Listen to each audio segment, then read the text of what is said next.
con lo que vimos de esta es la última unidad. La última unidad, vamos a empezarla. Empezamos ayer con el concepto básico de ecuaciones diferenciales. ¿Sí? Hasta aquí, antes de cualquier cosa, ¿alguna duda antes de empezar? ¿Se está grabando? Sí. ¿Alguna duda, compañeros? Profe, Sí, yo tenía una duda. sí, claro. En el experimento 3, la práctica 8, Dime de creo qué que se es trata. donde tenemos que poner el ejemplo del romber. El ejemplo de Romberg. Ajá.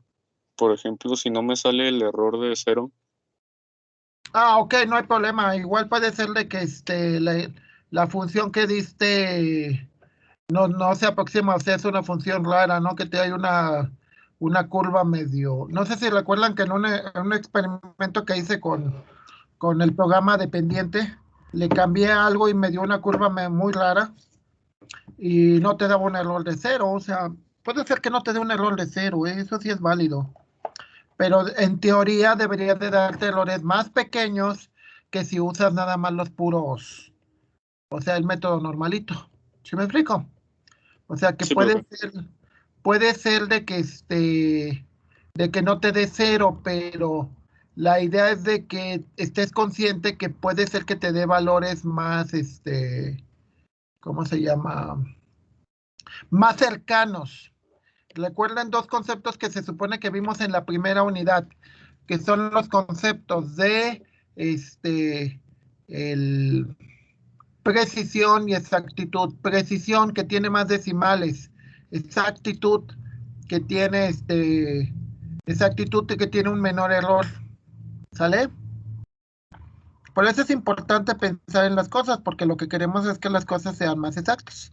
Entonces lo que buscamos es una mayor exactitud.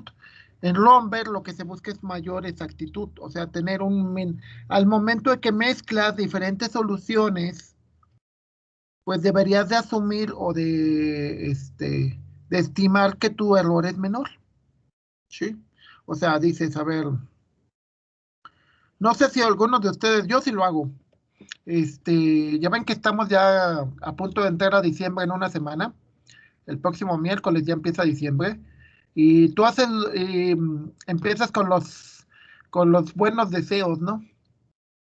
Recuerdo una cena de Año Nuevo en que alguien me decía, pues es que siempre es lo clásico, ¿no? Dice, siempre te ponen los deseos de que amor, dinero, felicidad y todo ese tipo de rollos, pero realmente nadie los cumple, ¿no? De que, ay, pues esta vez sí voy al gimnasio, pues esta vez sí voy a ahorrar, este año me voy a comprar el coche, ¿no? Y dice, nadie cumple esos deseos. Y la pregunta obvia es, primera, ¿realmente nadie cumple sus deseos de año nuevo? Y segundo, la gente que no los cumple, ¿por qué no los cumple? ¿Alguien me puede decir?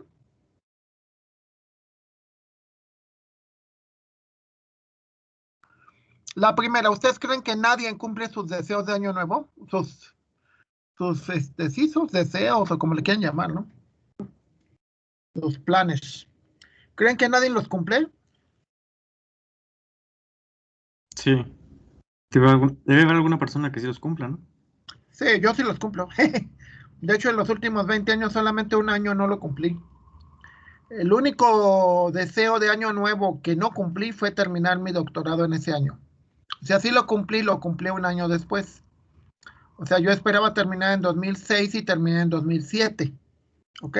Y apenitas, de hecho, mi examen de grado es el 11 de diciembre del 2007.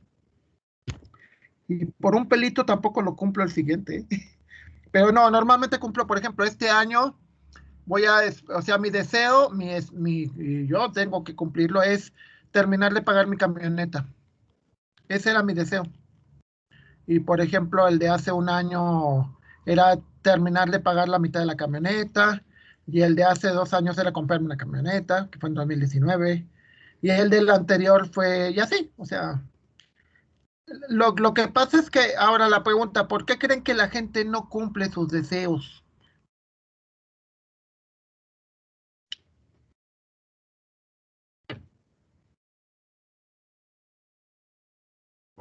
¿Por qué creen que no los cumple?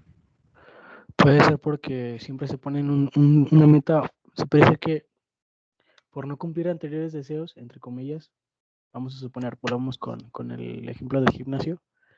Quiere cumplir Ajá. el reto del gimnasio cuando nunca ha pisado uno.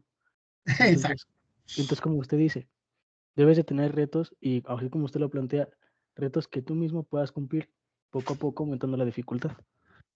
Exacto. Entonces, de nuevo, imagínense, lo que ustedes se plantean es la línea naranja. La línea azul es la realidad. Entonces depende mucho de la estimación que tú hagas. El ángulo, phi 0 o phi 1, como dice Raúl muy bien, es el grado de dificultad que te planteas. Si tienes un ángulo muy alto, ¿qué significa? Pues que te planteas una meta muy alta, ¿no? O sea, imagínate, digo, yo quiero pagar mi camioneta. Modestia aparte, costó como 400. No los voy a pagar en un año, ni a tiros. ¿Me explico? Digo, no, o sea, ni tendría que dejar de hacer un chorro de cosas, ¿no? Casi dejar de viajar en un año, en todo el año no viajar, en todo el año no ir al cine, en todo el año no, etcétera. O sea, son muchas cosas.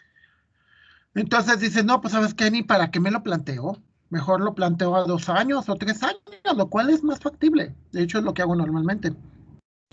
Y mi estimación, por eso mis estimaciones, la línea naranja, se parecen más a las líneas azules.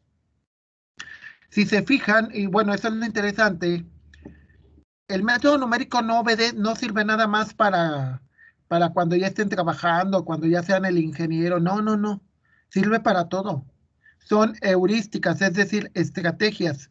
Entonces, si el ángulo es demasiado pequeño, pues significa que entonces la estimación va a ser muy pequeña. Si el ángulo está demasiado alto, la estimación va a ser demasiado alto. ¿Cuál es el problema? Obviamente, ajustarse. ¿Sí? Si tú eres realmente muy ahorrativo y muy bueno, puede ser que sí, en pocos años te compres una casa, en pocos años tengas casa, un muy buen carro, etcétera, buena ropa. Claro, si eres ahorrativo. Ahora, si gastas a lo bruto, pues obviamente que no. ¿Ok? Entonces, de nuevo, aquí, ¿cuál es la idea? Que tú con la fórmula de Euler, la fórmula de Euler, si se fijan, tú lo que intentas conseguir aquí es la altura que tienes aquí del punto. Porque H es conocida, H tú lo defines. Lo que hablábamos de los intervalos, ¿no? ¿Cada cuánto voy a medir? Pues cada año. O cada cuánto voy a medir cada milímetro. O cada cuánto voy a medir cada segundo. O cada 5 segundos.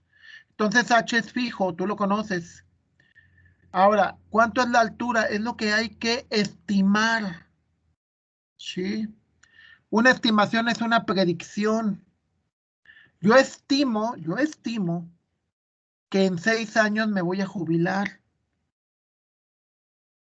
Y ojalá mi estimación salga correcta. ¿Por qué puede fallar? Por muchas cosas, ¿no? Muchas cosas. Incluso, por ejemplo, podría ser que sea en 3 años. En 3 años cumplo los 30 años de servicio. Y si me enfermara y estuviera muy mal, pues me jubilaría antes, ¿no? O al revés, no, pues es que quiero hacerle un nuevo techo a mi casa, un nuevo piso y bla, bla, bla. Entonces necesito trabajar otros 5 años más. Entonces en lugar de 6 años voy a trabajar 11 años más. No lo sé, pero todo depende de sus estimaciones. Ok, ¿cómo se usa la fórmula? WI es el valor actual, el valor de tu estimación, donde vas. F es el valor F es el valor de la función en ese punto. ¿En qué punto me refiero? Al valor de WI, que es el valor en las Yes. Y X es un valor que simplemente se va incrementando. O sea, por ejemplo, imaginemos que empieza en 1 y el valor de H es 0.5. La primera vez vale 1, la segunda vez vale 0.5, la tercera vez vale 2, la cuarta vez vale 2.5 y así. Por simple geometría, ¿se acuerdan de geometría que tenemos el ángulo? Tenemos el cateto opuesto y tenemos el cateto adyacente. El cateto adyacente es h. Entonces ese h se multiplica por por el ángulo y ese valor me va a dar la aproximación y se le agrega al punto en el que vas. ¿Sí? Por esa o sea, ¿cuál es la idea? De que partiendo de este punto, con este ángulo y con este cateto, tú puedas calcular esto. ¿Se acuerdan de geometría analítica? De sus queridas clases de geometría. Entonces, para calcular este punto, pues lo sacas por eso. Ventajas del método bueno, cada uno de estos obviamente va a ser el error. ¿Por qué la gente deja de planear o de estimar? Porque no le salen las cosas. Porque dice, no, pues igual yo dije voy a ir 20 veces al gimnasio por mes y fui 5 en promedio. Pues fue un error de 15, error de 75%. Como hubo mucho error, se desilusionan y ya no le hago caso, ya no quiero saber. Pero muchas veces es lo que hablamos de la resiliencia que le llama la gente, ¿no? De que las cosas te salieron como tú esperabas, pues no. Pero eso no significa que dejes de hacer las cosas, o sea, yo recuerdo, por ejemplo, yo esperaba pagar la camioneta antes, bueno, sí, pero después vinieron los 15 años de mi hija y cosas por el estilo, entonces, pues no. Pero hubo un error, pero eso no significa que deje de pagarla, o eso no significa de que me desanime, ¿no? ¿Qué es lo que trato de hacer? Minimizar el error, siempre estamos con esa idea. Minimiza el error, porque siempre van a aparecer, o sea, siempre va a haber errores y pues tienes que tratar de disminuirlos. Si lo logras, significa que vas bien, vas convergiendo. Es decir, vas a llegar a un punto donde el error ya es aceptable. O como no me dijeron hace un momento, el error no es 0. Pues no, pero ya que sea un error pequeño, o sea, un error que tú puedas manejar, ¿no? O sea, por ejemplo, una pregunta a todos, ¿ustedes creen que su servidor, el doctor Antonio Zárate, no se equivoca? Yo ya no tengo errores después de 27 años de dar clase. ¿O sí me equivoco? Sí. Claro, sí. ¿Por qué me equivoco? Pues porque soy persona, ¿no? Me tengo que bañar, sudo, como, etcétera, etcétera. ¿Sale? Ok. Entonces, en un ejemplo muy sencillo, dice, imaginemos que la ecuación diferencial es esta. X cuadrada menos 12x más 3.4. Usamos el método de Euler para encontrar la aproximación en donde los valores iniciales, recuerden el concepto de problema de valor inicial, donde x es igual a 0, desde 0 hasta 2, en donde el cambio va a ser de 0.25, y cuando x vale 0, y vale 1. Así es como se lee esto de acá. Y determinar el error relativo porcentual en cada punto. Entonces, aquí lo que haces es, para encontrar el error, pues tienes que encontrar el valor verdadero, lo cual significa que, que tendrías que integrar y encontrar el valor de la constante. Entonces, la función verdadera, o sea, si esto es la ecuación diferencial, la solución verdadera es esta de acá, que no es más que una integral, ¿no? O sea, sí, eso es muy simple. Pero bueno, imaginemos que no tenemos la integral. O imaginemos que no tenemos ni siquiera la función, o sea, tenemos los puntos nada más. Que es lo mismo que pasa con las derivadas y con las integrales. No tenemos necesariamente funciones, podemos tener puros puntos. Entonces, sabemos que x va tomando, es un experimento controlado. El valor de x va cambiando de acuerdo a nosotros como queramos. Empieza en 1, el valor de y, que sería w de i. Entonces, x va cambiando de 0.25 porque ese es el valor de h, es nuestro valor de cambio, ¿sí? Es como que les digo, voy a venir a supervisarlos cada semana. Ese es h, tu valor de cambio. Entonces empezamos, ¿no? Estos son todos los valores posibles que va a tener X porque empieza en el 0 y termina en el 2. Entonces va tomando todos los valores, que es el incremento en H, en H, en H, en H. Lo que se hace, se pone la fórmula. La primera vez X vale, bueno, H vale 0.25. Sí. H vale 0.25, la función se evalúa en 0 y en 1, que son los valores iniciales, y al hacer todas las operaciones, porque la función es esta de acá, al sustituir en X0, pues te va a quedar, te debería de quedar 3.4 multiplicado por 0.25 y sumado hacia 1, te da 1.85, ¿sí? O sea, sería, esto te da 3.4 porque X vale 0. Se multiplica por 0.25 y se suma 1 y te da esto. Esta es la solución aproximada. Si lo sustituyes en la solución verdadera, el valor verdadero es 1.8177. Entonces el error, a ver, voy a, que no me pasa, no me lo reproduce en toda la, cerrar, que me lo reproduzca en toda la, no es que no me lo reproduce, pero de modo. Tienes un pequeño error, o sea, al final de cuentas, hay un pequeño error. Recuerden que en las aplicaciones realmente tú no tienes el valor verdadero, ¿eh? Esto es nada más para que veas cómo funciona el error. Es un demo, nada más es un demo, ¿sí? Sí, porque si tienes la función verdadera, entonces ¿para qué usas ¿cómo se llama? ¿Para qué usas estos métodos? No tienes el verdadero.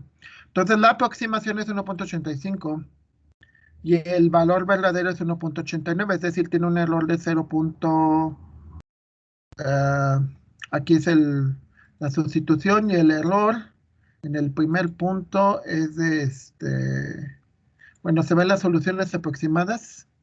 De nuevo, lo único que vas haciendo en cada iteración vas cambiando, es decir, en la primera vuelta estos son los valores de X y Y. En la segunda vuelta el valor de X es 0.25, el valor de Y es el valor anterior, 1.85. Este es el valor verdadero. ¿Sí? Luego, vuelves a meterlo en la fórmula, sustituyes el valor de X por 0.25, es decir, sustituyes el 0.25 aquí, sustituyes el 1.25 acá, y se lo sumas a 1.85, que es el nuevo valor de X, y te da eso. Vuelves a repetir el proceso y te dice que hay un error del 1.8%, lo cual es poquito. En la segunda vuelta el error es de 1.9. Vuelves a repetir el proceso, repites y repites el proceso. Y al final, ya no se ve aquí. Debería de, a ver. Si es que, ¿cómo le hago? A ver, aquí ya está. Al final, el valor de la función, cuando X vale 2, la función vale 8.066666. Y el error es de 2.2%. ¿Sí? ¿Qué dices? Es válido, o sea, un error del 2%, pues va. Como les comentaba mucho de los ingenieros, ¿no? Que te dicen, pues a ver, vas a hacer el puente y tiene que tener una resistencia de tanto, ok, pues ponle vigas de tanto, que es lo que te dice el método numérico, más el 3%. ¿Y el 3% de dónde sale? Pues de los errores. De todo lo que se me pasó, de todo lo que yo no puedo prever. ¿Sí? Entonces, pues ese es algo que tienen que pensar. Por ejemplo, tienen que llegar al cine. Ah, pues, digo, a ver, pues primero, ¿a qué cine voy? Segundo, ya que sé a qué cine voy, entonces, pues a ver, le sumo tanto del tráfico. Y luego, si hay fila, pues tanto. Entonces, es lo que yo ya sé que me tardo más las holguras. Claro, tampoco se trata de que sean holguras enormes, porque si pago estacionamiento, imagínense, tengo que pagar holguras de 1 hora, pues no. O sea, y también estar a 1 hora ahí esperando a que empiece la función de cine, pues tampoco.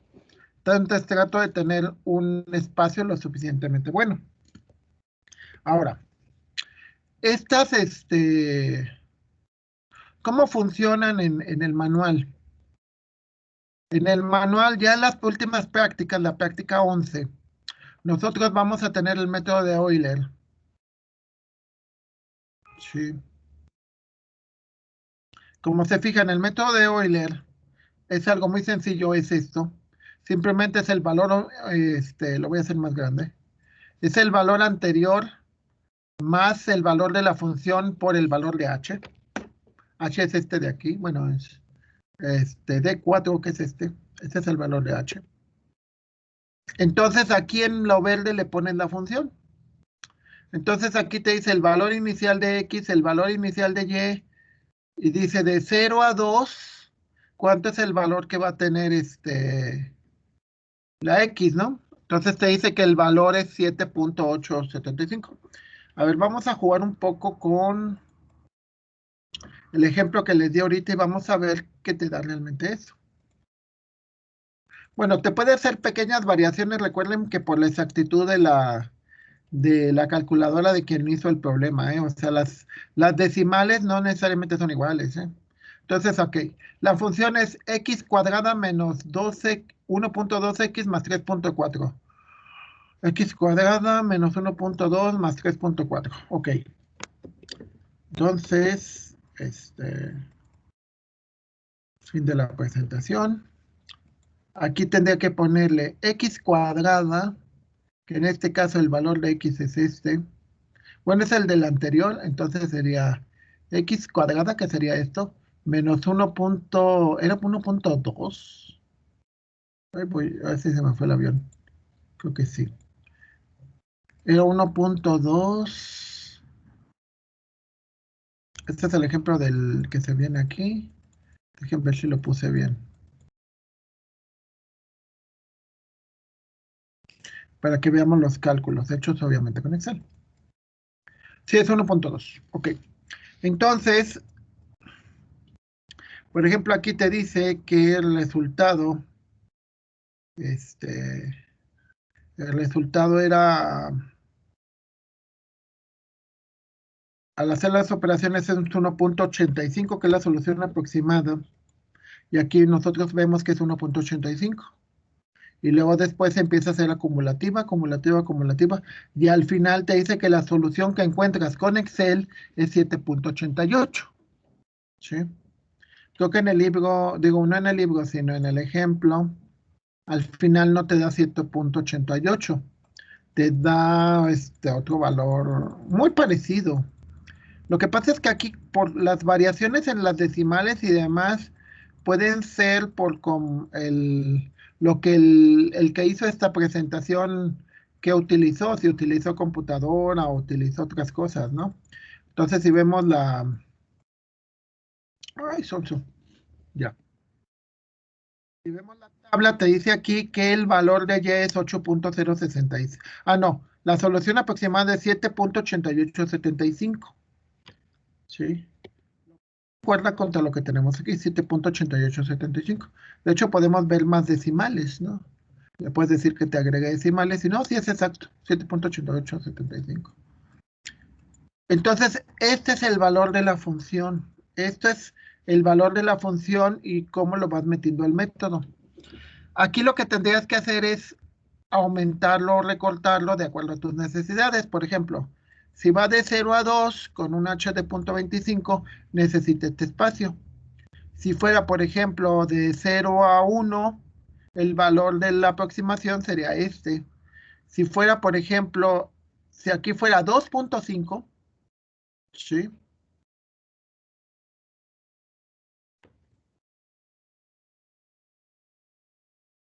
A 2.5, el valor cuando x vale 2.5, tu aproximación es de 10.5781.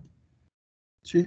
Entonces lo único que necesitas que hacer es ir copiando las celdas, copiando los renglones o ir recortándoselos, depende tu rango, lo que tú quieras, de dónde a dónde quieres conocer el valor de la función. Es decir, que yo diga, no, pues quiero ver cómo mi vida a 5 años, a 10 años, a 15 años, 20 años, primero que llegue, ¿no? Entonces, pues esa es la manera en que tú puedes ver tu aproximación, cuánto va a llegar. Ahora, ¿Cuál es el problema que podemos ver a ver, me esperan tantito, no sé, espero que no sean los bancos, no me tardo.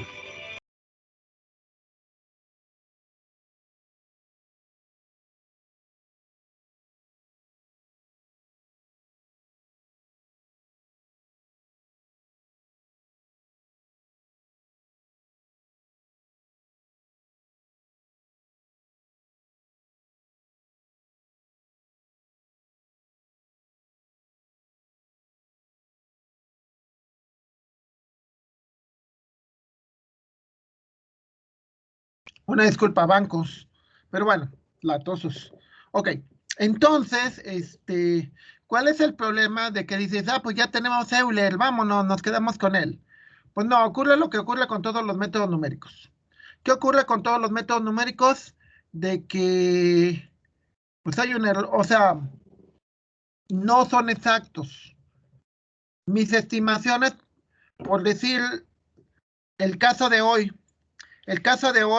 si me hubieran preguntado hace un mes, pues les hubiera dicho, el caso de hoy vamos a tener clase a las 8, a las 9 y a las 11, pero no.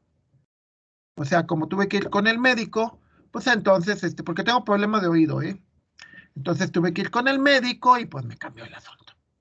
Entonces dices, bueno, entonces, ¿qué hago? Ah, ok. Lo que hago es pues voy adaptándome al cambio, voy adaptándome a que pues ahora voy a hacer las cosas de otra manera. Porque siempre, cuando haces una estimación, siempre puede haber variaciones, siempre. O sea, por ejemplo, yo no puedo estar seguro de que no me enferme o de que no tenga, o sea, como el caso ahorita, ¿no? De que tengo una llamada de un banco que dice, ¿y eso para qué? Entonces, pues es bien molesto, ¿no? Entonces, como el mundo es muy caótico, porque es la verdad, lo que dices es la predicción pues no necesariamente es buena o puede tener errores muy fuertes, ¿sale? Entonces, ¿qué es lo que se hace? Pues lo que se hace son variaciones del método con ánimo este, de, de mejorarlo, depurar los posibles errores y tener una versión mejor. Entonces, en el método de Euler modificado, lo que hace Euler es algo muy sencillo, que dice, a ver, ¿qué pasaría si yo, en lugar de hacer la predicción, lo que hago es hago una predicción dentro de la predicción? Es decir, primero me imagino, les pongo un ejemplo que yo creo que espero que sea lo suficientemente claro. Imagínense, yo soy ingeniero en sistemas. Y cuando estuve estudiando, pues lo primero que nos empezaron a enseñar fue programar. Imagínense un ingeniero en sistemas que después del primer semestre o del segundo no le guste programar. O sea, digan, no, programar es horrible, sufro programando. Entonces dices, pues ¿sabes qué? No seas bárbaro, cámbiate de carrera, eso nunca te va a gustar. Y pasa, ¿no? O sea, pasa que es como un predictor. Cuando están en la escuela, ahorita por ejemplo los mecatrónicos, que digan, no, es que sabes que la verdad me gusta más estas cosas, no me gusta lo que estoy haciendo. Entonces le tienen que pensar y tienen dentro de lo que estudian, pues es un predictor de cómo va a ser cuando salgas, porque es parecido, ¿eh? O sea, no es igual, obvio. La diferencia más grande yo creo es la presión. Cuando estás trabajando, la presión es durísima, ¿no? Entonces es de que no es de que el profe te deja una tarea y tienes que entregársela la semana que viene, ¿no? Es de que, por ponerles algo que a mí me ocurrió, teníamos las inscripciones, empezaron a fallarlo el programa. Eran como estas horas, las 11, 12 del día. Le dije a todo el mundo, ¿saben qué? Paramos todo. Todo el mundo, ¿saben qué? Muchas gracias, discúlpenos, regresen a las 4. Uf, me la rayaron, me dijeron de cosas los alumnos.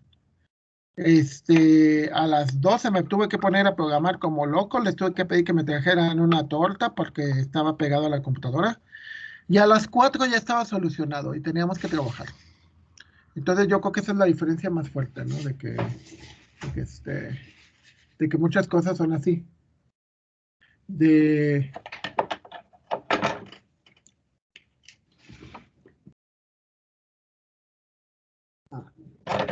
Entonces, bueno, tienen que entender el concepto de predictor-corrector. Bueno, aquí vamos a ver primero qué es el predictor. El predictor es una manera de que ustedes, de que dicen, a ver, ¿a qué me refiero con predictor? Por ejemplo, antes de que terminen la carrera tienen que hacer las prácticas. Entonces, en las prácticas se supone que tienes que trabajar como si hicieras realmente, ya fueras un profesionista. Otro ejemplo de predictor, por ejemplo, la gente cuando viven juntos, ¿no? Dicen, no, pues en lugar de casarnos, mejor primero vemos si funciona, ¿no? Igual no me gusta cómo eres tú, igual no te gusta cómo soy yo, ¿no? De que deja los calzoncillos en el baño, o de que no te bañas, o de que no le bajas o sea, vamos, hay cosas. Entonces el predictor no es otra cosa más que la misma función se evalúa dos veces. La primera vez se evalúa, o sea, gráficamente, se los voy a mostrar. La idea del Euler modificado es hacer el cálculo de de la función, de la estimación, pero lo que dice es para calcular el valor, calcula el valor del punto donde estás y el punto siguiente. Calculas el valor donde estás y el punto siguiente, y luego de eso saca un promedio. Con el promedio, en lugar de por el siguiente punto venir aquí, posiblemente el siguiente punto vendría por acá, más en medio. ¿Sí? ¿Cuál es la idea? De que si tomo en cuenta estos dos valores, posiblemente me doy cuenta de que mi siguiente punto no debería de estar tan lejos. Mucha gente, por ejemplo, que no se quiere jubilar, dice, es que no me quiero jubilar porque mi estimación es que me voy a aburrir en mi casa. De que no, pues prefiero aquí con los alumnos y nos la cotorreamos padre y todo ese rollo. Y en mi casa no, en mi casa voy a estar aburrido, no tengo nada que hacer. Entonces ellos están haciendo un predictor, ¿no? ¿Cuál es el problema? Pues el problema en eso es de que, bueno, la gran ventaja que tenemos con el predictor es de que, en lugar de tomar un solo punto de referencia, tomas dos y sacas el promedio. Entonces, la ventaja que se puede ver en Euler es que si se fijan, el error en el otro era 7.80, no, creo que es 7.80 y tantos. Y aquí ya es de 8.06. Tiene un error más pequeño para el ejemplo que se vio en el libro. Entonces, bueno, que se vio en el ejemplo. La idea aquí es que como lo haces dos veces, en el segundo se supone que al momento de predecir tienes una mejor estimación. Y de nuevo es lo mismo que yo hago con ustedes. O sea, cuando yo planeo al principio de semestre, porque sí planeo, aunque no parezca, pero sí planeo. Siempre voy calculando y digo, bueno, yo ya he hecho esto muchas veces, ¿no? He dado esta misma clase como 10 años. Entonces lo que hago es que estadísticamente tomo los valores y hago una predicción a partir de eso. De 8 como estadística. Aquí en el caso del predictor es, llamas a la función dos veces, llamas a la función en el punto que sigue adelante y en el punto donde estás y sacas un promedio. ¿Sí? Entonces, recordemos el concepto de promedio. El concepto de promedio es una compensación. Compensación es que si en uno te fuiste muy arriba y en otro muy abajo, en el promedio pues va a estar en medio.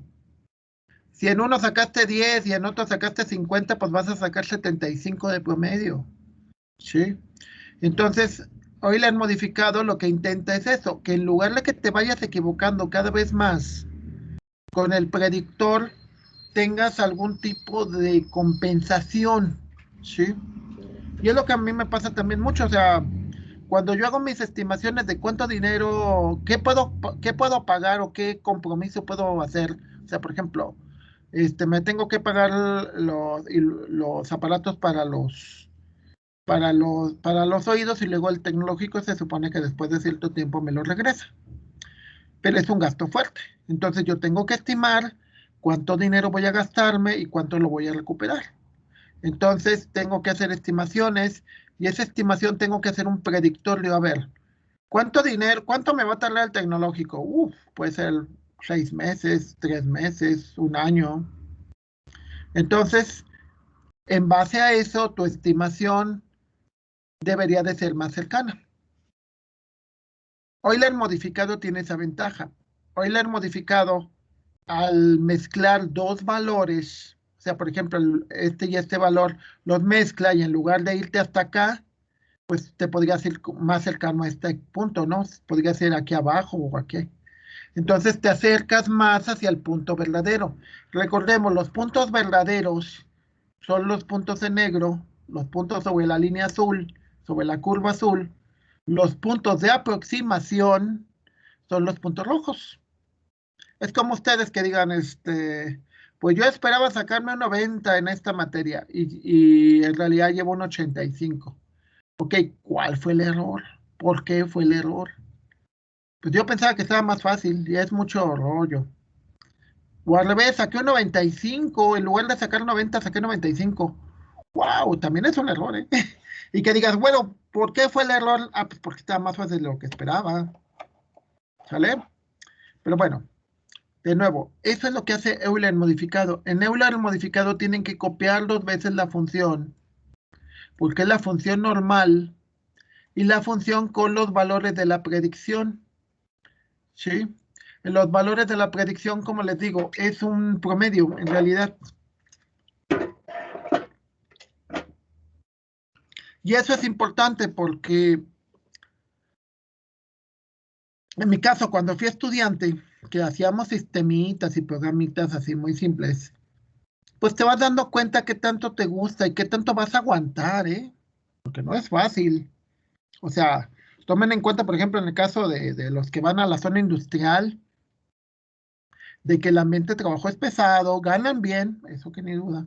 Bueno, y no siempre, ¿eh? No siempre van a ganar bien, pero es un ambiente pesado, en donde te puede ocurrir eso, ¿no? De que, oye, pero es sábado en la noche, sí, pero el sistema falló, o tal parte de la celda de manufactura no está funcionando bien y tienes que regresarte, ¿no?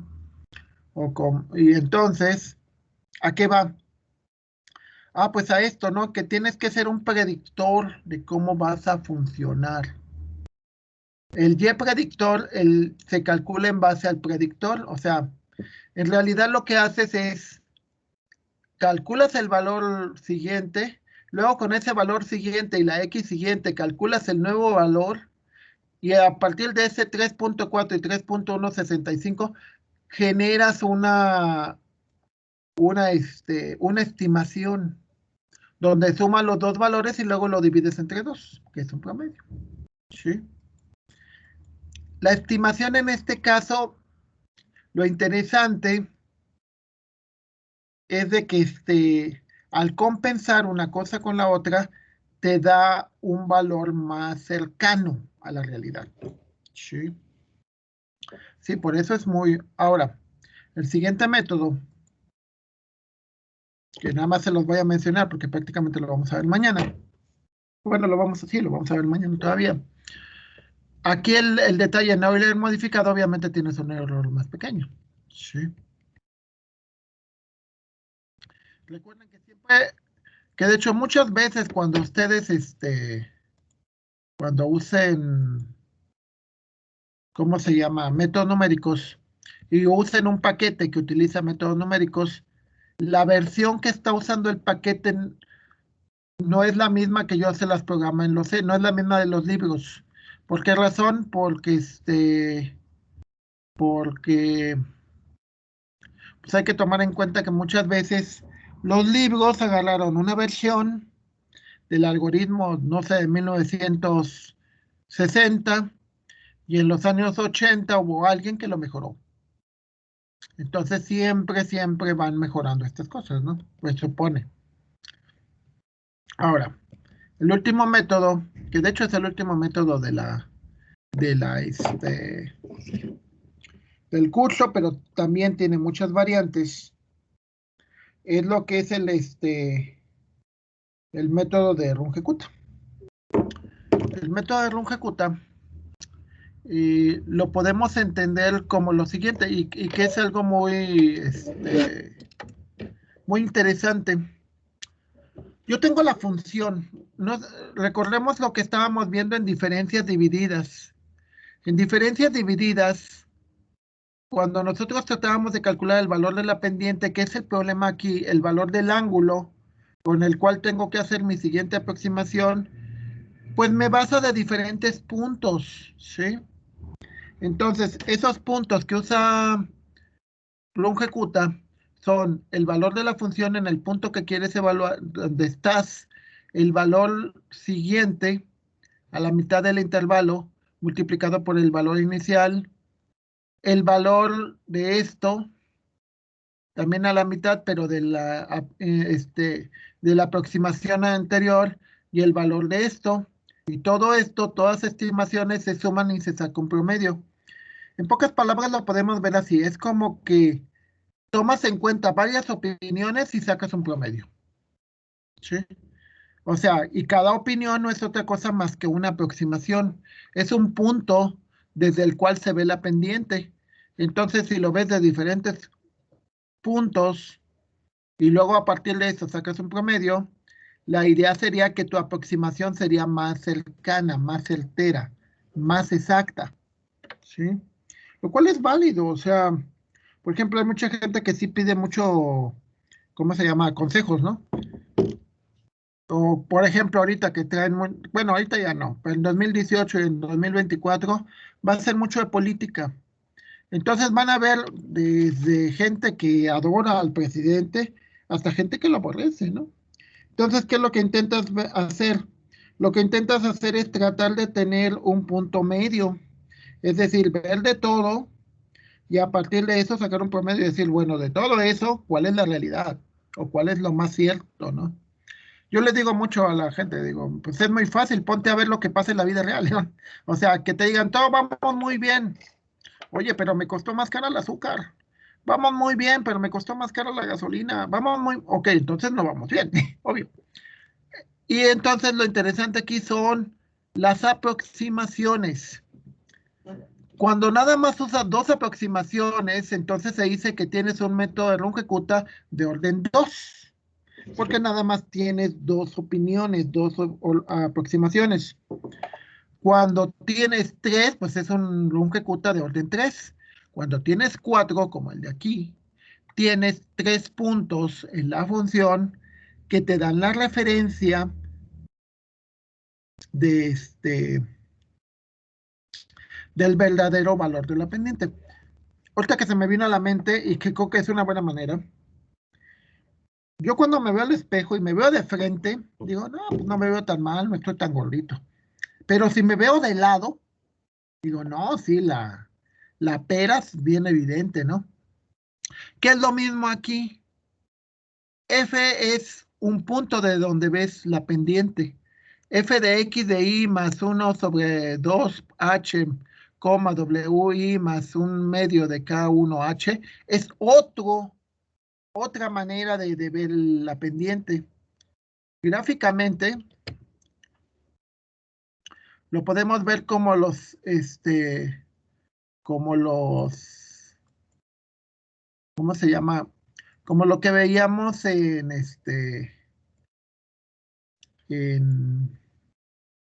polinomios de Lagrange. Cada uno de estos, imagínate, son 1, 2, 3, 4 opiniones. O sea, este es ángulo, este ángulo, este ángulo, este ángulo. Si se suman todos y se saca el promedio, que es la fórmula de arriba, entonces la suma de todos, si te fijas, es este más 2 veces este, más 2 veces este, más este que sería 1, más 2 son 3, más 2 son 5, más 1 son 6, todo dividido entre 6. Lo que está haciendo es agarrando diferentes ángulos, los promedia, y ese es tu aproximación. Para que digas, no, pues pues no le voy a creer a los paleros del presidente. Ah, ok, pero no le voy a creer tampoco a Loret de Mola ni a Broso, ¿sí? Sino que lo que voy a hacer, pues voy a mezclar todo y voy a ver de todo eso cuál concuerda más con la realidad. Y lo mismo pasa con muchas cosas. O sea, esto es interesante porque esa heurística no se utiliza nada más para esto. A mí me pasaba mucho, por ejemplo, con mis docentes, con la gente que a mí me enseñó. A la hora de que yo enseño es una mezcla. O sea, no enseño como me enseñó un maestro, enseño como me enseñaron varios. Y tomo lo mejor de cada uno, ¿no? Y digo, pues este cuate era bueno en esto, pero muy malo en lo otro.